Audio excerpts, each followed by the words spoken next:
COVID-19 sangat membahayakan. Banyak orang rasa khawatir serta takut yang dirasakan oleh orang-orang mengingat bahwa banyaknya orang-orang meninggal yang diakibatkan oleh COVID-19. Membuat banyak pergumulan dalam situasi ketakutan yang disebabkan oleh COVID-19. COVID-19 membuat pergumulan yang besar bagi setiap individu. Ada banyak dampak yang terjadi dalam kehidupan setiap manusia. Memang setiap kejadian atau peristiwa yang ada dalam hidup ini mempunyai arti dan makna tersendiri bagi pribadi. Sama halnya dengan pengalaman yang telah dilewati oleh penulis, telah merasakan bagaimana melewati situasi yang menghadapi langsung dampak COVID-19. Menjadi seorang yang merasakan bagaimana kesakitan fisik dan kekhawatiran keluarga mengetahui pasien yang positif COVID-19 secara langsung. Pasien tentunya ada rasa ketakutan yang melanda, mengingat bahwa COVID-19 sangat mematikan yang dapat merenggut nyawa banyak orang. Dalam kondisi pandemi tentunya membuat banyak orang menjadi resah dalam melewati hari-hari yang membuat tingkat kewaspadaan yang tinggi untuk menjaga jarak dengan orang lain supaya tidak terkena COVID-19. Penulis-menulis buku ini ingin melihat adanya relasi antar agama dalam pengalaman penulis, melihat ada banyak hal perubahan sosial, masalah sosial, dan individu yang terjadi secara bersamaan dalam situasi pandemi ini. Kepanikan massal dan hoaks kematian. Situasi yang membuat banyak orang menjadi merasa takut, khawatir berada di situasi merasakan langsung paparan COVID-19, di mana rasa kewaspadaan terhadap lingkungan sekitar menjadi tinggi, namun tidak menghilangkan rasa kepedulian yang ada dalam diri setiap orang. Berita yang tersebar mengenai kabar seorang yang terkena paparan dari COVID-19 ini membuat banyak keluarga, teman, dan saudara merasa khawatir. Kepanikan serta kekhawatiran yang dirasakan oleh keluarga, sahabat, dan teman-teman mendengar kondisi penulis yang terkena COVID-19.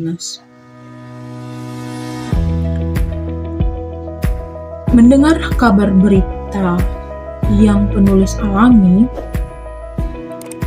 banyak sekali orang yang memberikan dukungan melalui doa-doa dari teman-teman yang mengasihi penulis.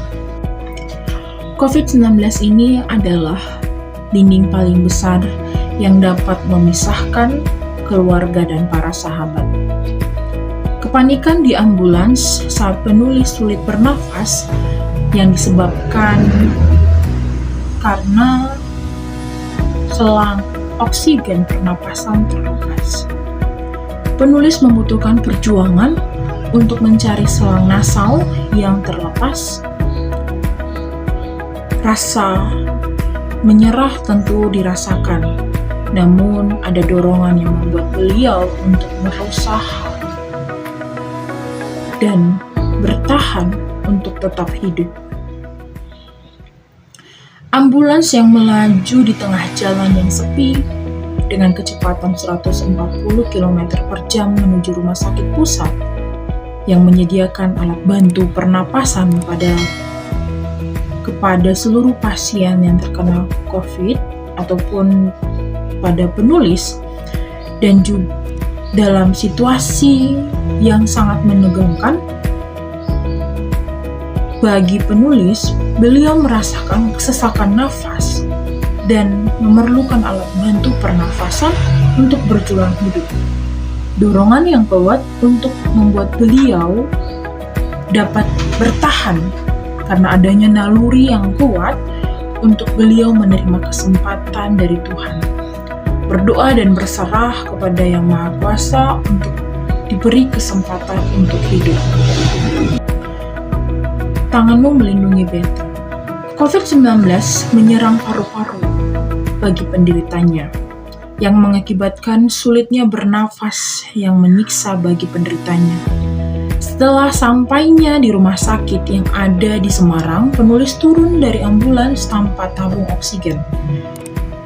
Tanpa adanya tabung oksigen sebagai pembantu pernafasan, ada rasa ngantuk dan sesak yang dirasakan. Nafas yang tersegal-segal, berusaha untuk duduk di depan pintu ICU COVID-19. Rasa sesak yang dialami membuat nafas akan habis. Namun, dengan usaha menarik nafas dengan dalam, berusaha menarik oksigen untuk dapat bernafas. Alat bantu pernapasan yang dapat memberi pertolongan utama untuk tetap hidup dalam kesesakan dan kelemahan yang dialami. Rasa khawatir keluarga sangat besar jika mengetahui salah satu di antara mereka merasakan sakit dan kesesakan nafas yang dialami. Pasien merasakan sesaknya pernapasan dan lemahnya imun tubuh. Doa adalah sumber kekuatan yang bisa menjadi pendukung bagi semua penderitaan yang telah terjadi dalam kehidupan penulis.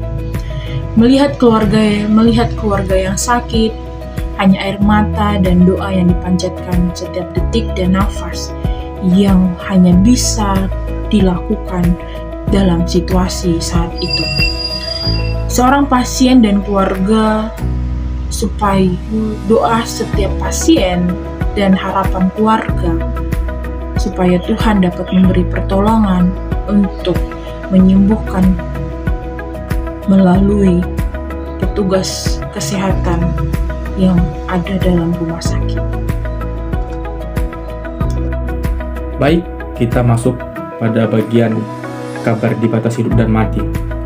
Nah, penulis menggunakan kata tabib yang benar, yaitu artinya dari doa-doa orang tua pada masa kecil. Yang menjelaskan di sini maksud dari penulis bahwa sewaktu penulis mengalami pergumulan sangat hebat yang dimana penulis menghadapi situasi yang sangat berat di hidupnya, yaitu terkena dari virus corona atau virus COVID-19. Nah, dari itu makanya seorang penulis ini menggunakan kata frase tabib yang benar, yang dimana pada saat itu membutuhkan doa-doa, terutama doa-doa orang yang ada sekitarnya dan juga orang-orang tua dari penulis tersebut. Virus corona ini membuat pergumpalan darah yang terjadi pada penulis, sehingga menyebabkan tekanan darah yang meningkat pada penulis pada saat itu. Lalu dengan kondisi yang sangat rendah, dengan terjadinya pergumpalan darah, sehingga juga pernapasan yang dialami oleh seorang penulis diharuskan menggunakan ventilator. Ventilator ini adalah alat yang digunakan untuk menunjang proses pernapasan pasien dengan kondisi kesehatan tertentu. Lalu, tujuan dari penggunaan ventilator ini dikarenakan kondisi penulis pada saat itu sudah benar-benar buruk atau sudah benar-benar down. Jadi, diharuskan menggunakan ventilator. Selanjutnya, kita akan masuk ke bagian ventilator gelap dan misterius. Nah, saat terjadi pertempuran hebat antara semangat untuk hidup dan melihat wajah kematian dari jauh, ini merupakan, kalau berdasarkan perbandingan, ini berbanding jauh, yang dimana kematian lebih di atas dan semangat hidup itu di bawah. Karena kondisi penulis pada saat itu dijelaskan di buku ini sudah benar-benar kritis dan kalau bisa dibilang untuk hidup itu peluang untuk lebih kecil. Makanya ventilator yang saya jelaskan tadi digunakan, karena ventilator ini merupakan digunakan pada saat benar-benar kondisi pasien atau penulis pada saat itu benar-benar sudah kritis. Hanya sikap positif yang memberi seorang optimis serta harapan untuk sembuh. Hanya sikap positif aja yang mungkin bisa memberikan harapan, walaupun harapan itu kecil. Itulah yang tadi merupakan dari frase-frase doa benar tadi yang dijelaskan di bagian ini. Dan juga pada saat itu angka kematian pasien COVID-19 pada bulan Maret 2020 membuat orang yang terpapar COVID-19 berpikir realistis tentang kemungkinan terburuk. Karena pada saat itu kondisi COVID benar-benar saat memuncaknya begitu. Benar-benar lagi tinggi-tingginya. Makanya pada saat itu jika orang terkena virus ini, maka peluang untuk sembuh itu sangat kecil. Peluang sembuh sangat kecil dan lebih mengarah ke arah kematian.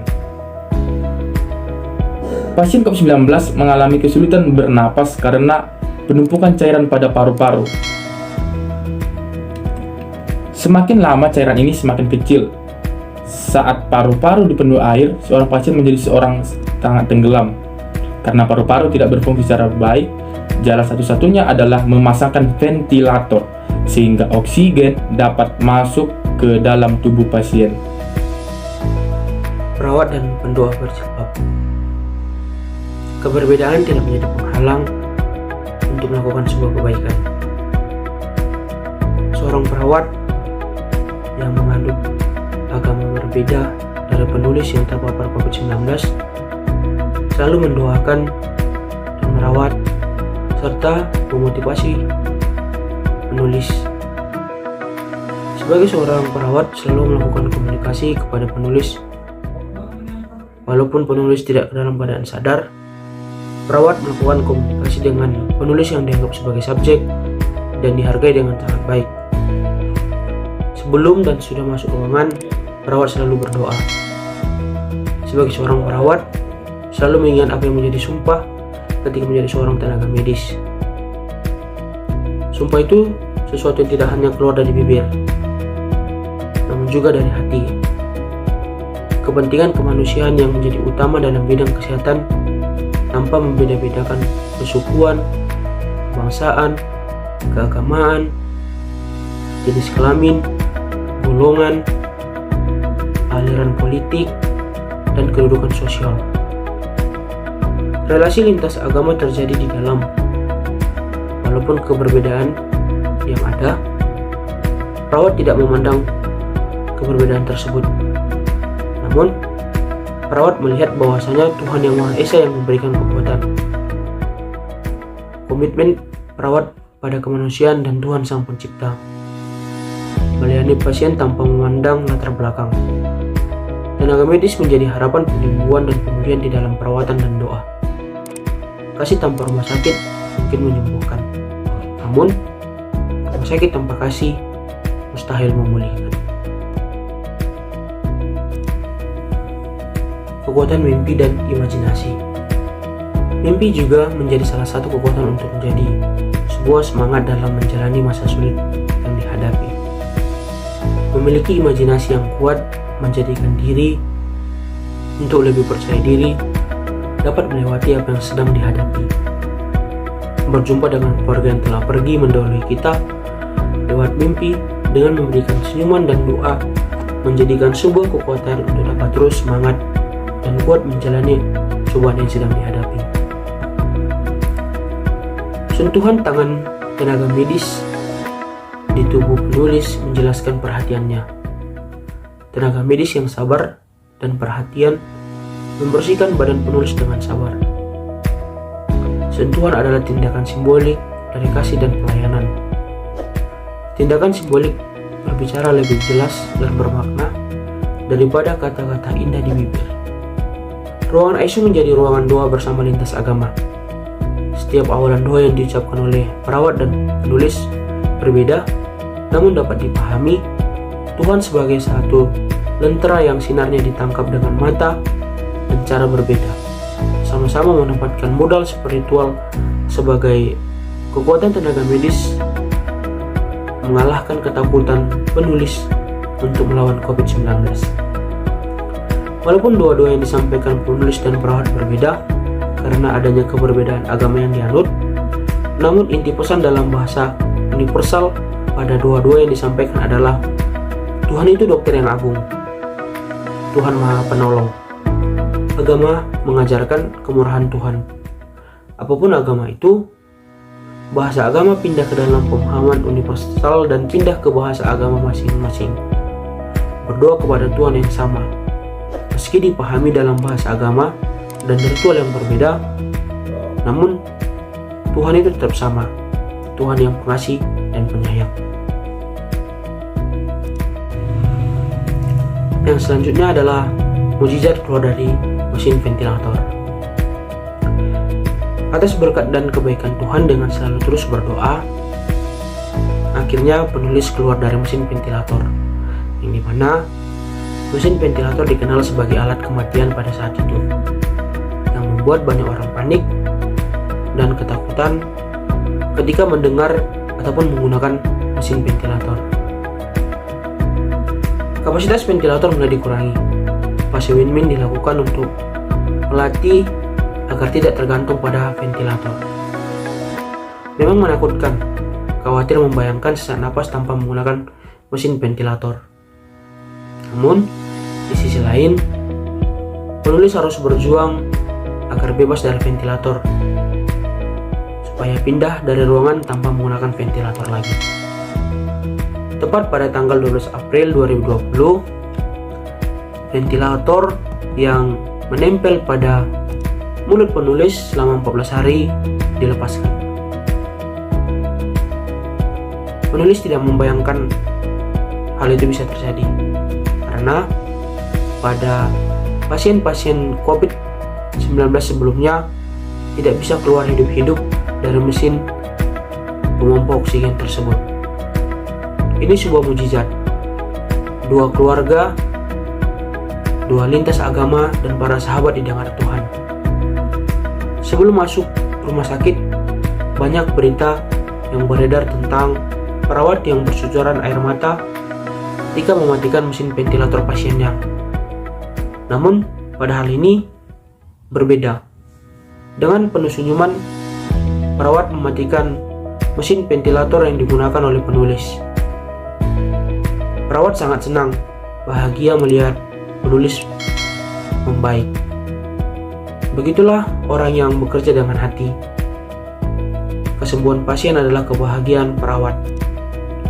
Ini suatu mukjizat Tuhan, bisa keluar dari ventilator dengan keadaan yang semakin membaik. Pada bagian yang pertama, dari kemungkinan 17% menjadi 100%. Pasien COVID-19 yang sudah dikatakan darurat atau sudah sangat parah akan dimasukkan ke dalam ruangan yang sakral, yakni ruangan ICU. Apalagi sudah dipakaikan ventilator, artinya pasien tersebut memiliki peluang yang sangat kecil untuk berkesempatan hidup, karena mereka terbaring lemah dan tak berdaya menggunakan berbagai alat medis, adapun tak sadarkan diri sampai pada kehilangan nyawa.